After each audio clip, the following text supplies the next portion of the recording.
Oke. Bismillahirrahmanirrahim. Assalamualaikum warahmatullahi wabarakatuh. Selamat sore rekan-rekan semua.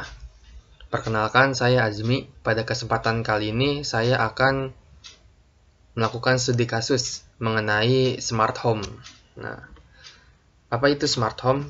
Smart home merupakan sebuah gagasan di mana bangunan atau rumah itu memiliki teknologi-teknologi canggih sehingga seluruh perangkat dapat saling terhubung dan dapat dikendalikan dari jarak jauh.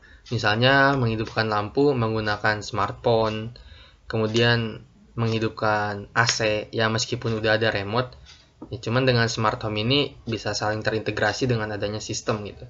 Jadi cuma cukup satu perangkat itu kita bisa melakukan kontrol dari jarak jauh. Nah, kemudian ada apa lagi? Menggeser hordeng, kemudian mengunci pintu juga bisa. Nah, di samping ini ada salah satu contoh user interface dari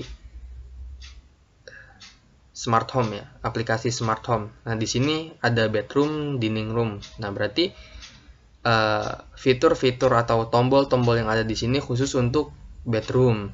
Nah, di sini ada tombol lampu, kipas, AC, TV, water heater. Nah, berarti kita bisa mengoperasikan alat-alat di kamar kita dari jarak jauh.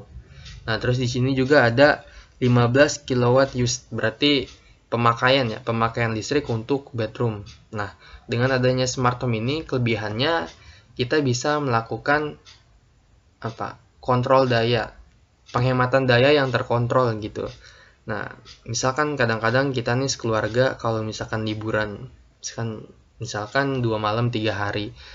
Nah, biasanya ya, ini pengalaman dari pribadi, itu lampu luar itu nggak pernah dimatiin selama liburan. Jadi kalau misalkan malam ya biar terang.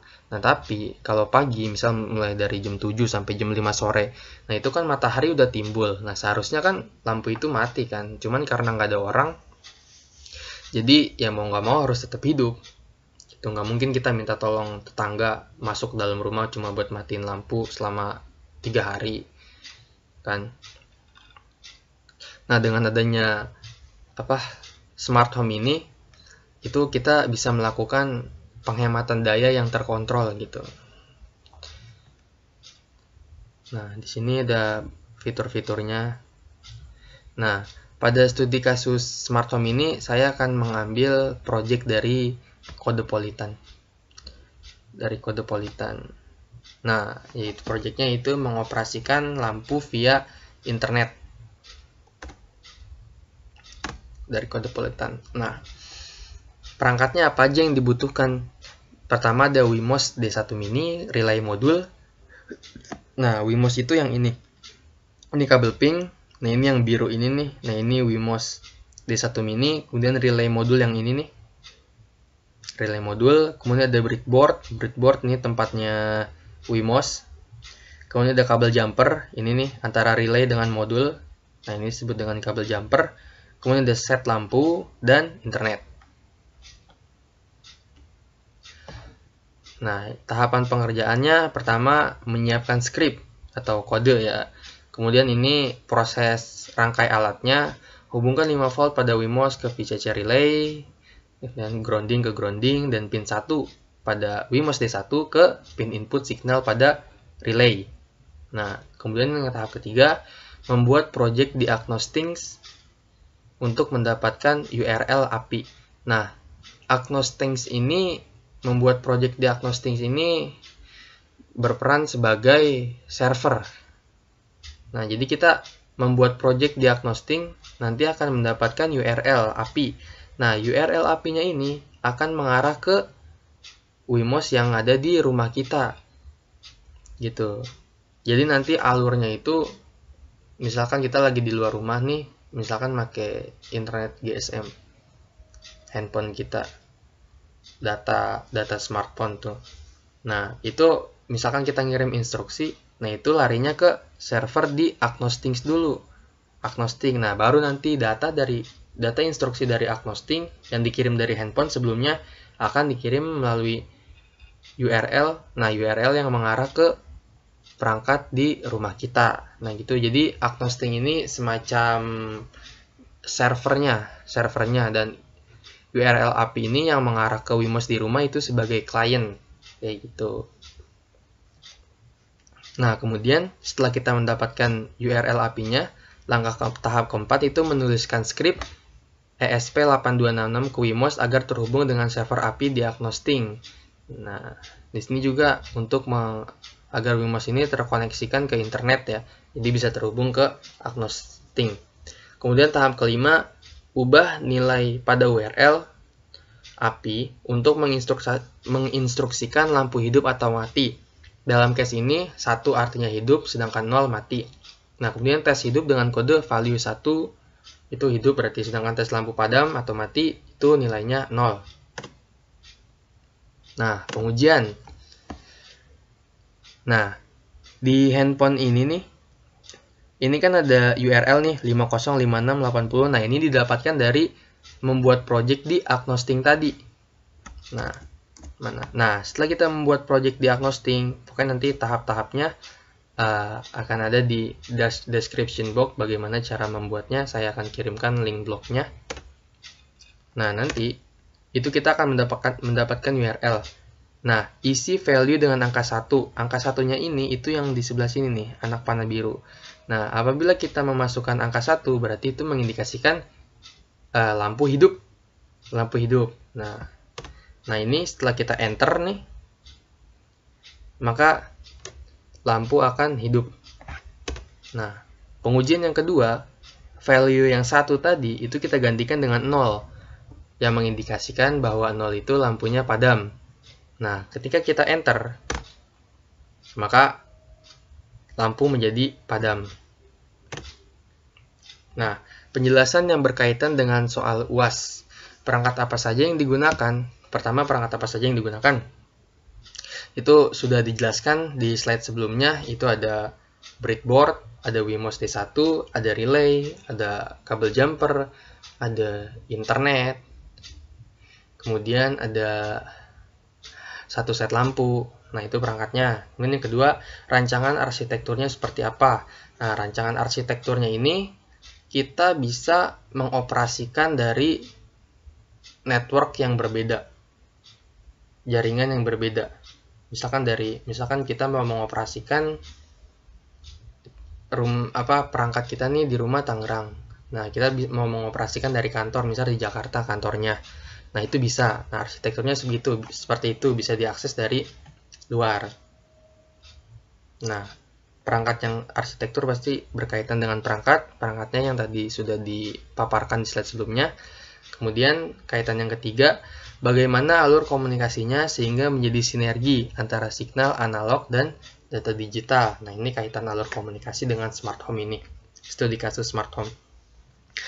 Komunikasi sehingga menjadi sinergi. Nah, sinergi itu menurut saya seperti pemahaman saya operasi gabungan. Contohnya misal ada kalimat anak-anak dan bapak-bapak berupaya untuk mensukseskan acara ulang tahun Republik Indonesia. Nah, berarti kan di sini ada bapak-bapak dan anak-anak. Nah, ini kan dua hal yang berbeda nih, namun dia menjadi satu, berupaya untuk mensukseskan acara ulang tahun kemerdekaan Indonesia. Nah, di sini menjadi sinergi antara signal dan analog, berarti bersatu untuk menyampaikan tujuan atau instruksi yang diberikan dari misal perangkat smartphone ini mengirimkan instruksi. Nah, alurnya itu arsitekturnya sesuai dengan arsitekturnya tadi. Di misal kita di Jakarta nih, smartphone kita connect ke wifi di kantor. Nah, di rumah kita itu perangkat smartphone-nya connect ke internet yang melalui modem juga. Nah, ketika data handphone di kantor itu kita ngirim instruksi dari handphone di kantor ke perangkat di rumah. Nah, itu kan datanya melewati modem terlebih dahulu kan. Nah, itu data yang dikirimkan antara handphone dengan modem itu data data analog. Nah, ketika data itu keluar dari modem, baru dikirimkanlah sinyal digital atau data digital. Nah, terus data digital melalui node-node hingga kemudian sampai ke ini apa tadi namanya lupa saya, agnosting ya, server agnosting sampai di server agnosting. Nah kemudian agnosting ini membaca URL yang dituju nih kemana nih, oh URL yang tadi itu mengarah ke rumah kita, baru dibelokin ke arah perangkat rumah kita. Nah sampai datanya di modem itu masih berbentuk digital. Nah ketika dari modem keluar mengalir ke WeMOS D1 itu, maka data berubah. Pokoknya keluar dari modem, data berubah menjadi data sinyal. Nah, WeMOS itu membaca data yang masuk, instruksi yang masuk. Misalkan disuruh apa nih? Suruh ngidupin lampu. Nah, berarti diproses, dikirim datanya ke lampu, baru deh lampunya hidup. Nah, kurang lebih alur komunikasinya seperti itu. Kemudian poin yang keempat, bagaimana caranya agar bisa meminimalisir terjadinya draw. Draw itu kan gangguan ya. Draw itu kalau nggak salah ada 1, 2, 3, 4. Ada draw suhu, draw intermodulasi, crosstalk, draw impulse. Nah, kalau draw yang pertama nih, draw suhu. Nah, itu perangkat transmisinya berkaitan dengan suhu. Nah, apabila perangkat itu dalam kondisi suhu yang tidak normal, misalkan normalnya perangkat transmisi itu bekerja di 25 sampai 30 derajat Celcius. Nah, namun kondisinya itu suhunya sampai 45 sampai 50 derajat.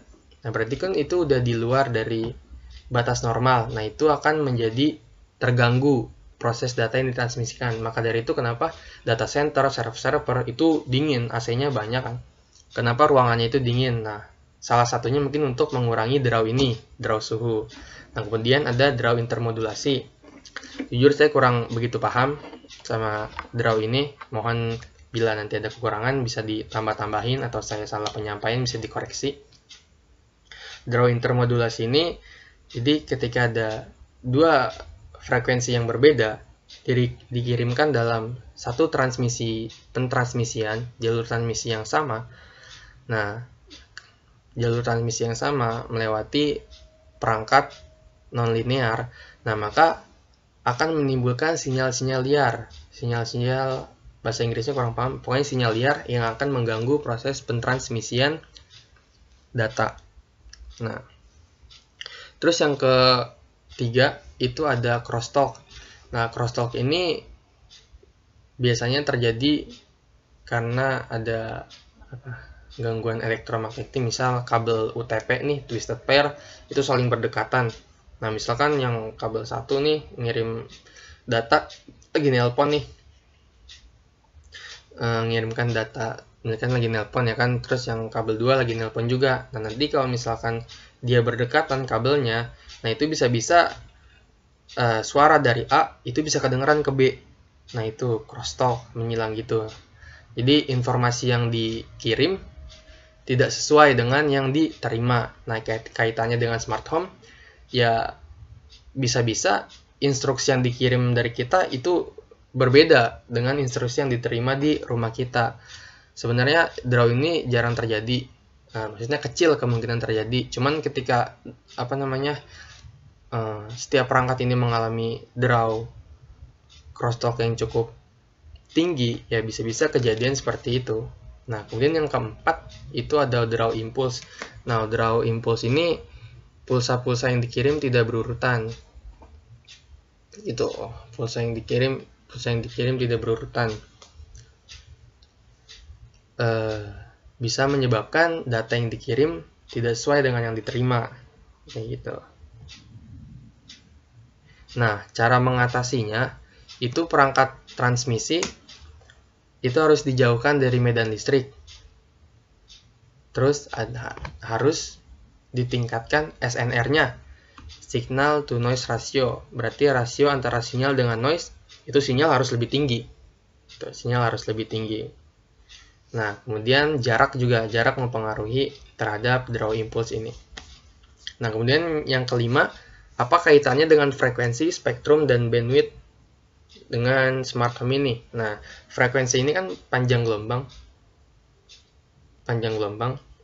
gelombang frekuensi. Nah, spektrum ini jajaran frekuensi. Nah, rumusnya, semakin kecil frekuensi, maka gelombangnya lebar. Semakin tinggi frekuensi, maka gelombangnya kecil, short wave. Ya. Nah, dampaknya apa? Kaitannya apa dengan smart home ini? Ketika modem WiFi mengeluarkan frekuensi misal 2,4 ya. Biasanya kan ada 2,4 sama 5 giga. Nah, berarti itu ukuran frekuensi yang dipakai. Misalkan 2,4 GHz. Nah, antara 2,4 sama 5 kan kecilan 2,4 nih. Nah, berarti 2,4 ini gelombangnya panjang. Kaitannya itu antara smartphone dengan WiFi itu jaraknya bisa lebih jauh. Nah, berarti kaitannya berkaitan dengan jarak. Nah, kalau yang 5 giga, WiFi ini memancarkan 5 giga, berarti smartphone kita nggak bisa jauh-jauh nih dari WiFi nih. Gitu. Kemudian berkaitan dengan bandwidth. Nah, bandwidth ini kapasitas dari komunikasi jalur yang dibangun antara smartphone dengan modem misal. Nah, apabila misal nih kaitannya dengan smart home ya, kita mau menginstruksikan menghidupkan lampu. Nah, misal data yang dikirimkan itu 1000 KB per second. Nah, sedangkan bandwidth antara smartphone dengan modem ini itu hanya 500 KB per second. Maka instruksi ini akan diproses selama 2 detik kan. Selama 2 detik karena kapasitasnya cuma 500. Itu. Nah, kaitannya bandwidth dengan smart home ini yaitu waktu pemrosesan dari instruksi. Nah, misal lagi kita mau matiin lampu nih, datanya 3000 KB per detik. 3000 KB per detik. Namun, bandwidth yang tersedia itu hanya 500 KB per detik. Maka, untuk menjalankan instruksi mematikan lampu, itu kita membutuhkan waktu 6 detik. Nah, itu adalah kaitannya antara frekuensi, spektrum, bandwidth dengan smart home ini.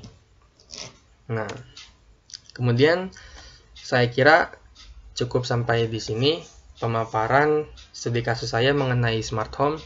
Mohon maaf apabila ada salah-salah kata. Apabila ada kekurangan atau perbaikan bisa tulis di kolom komentar. Kurang lebihnya mohon maaf. Wassalamualaikum warahmatullahi wabarakatuh.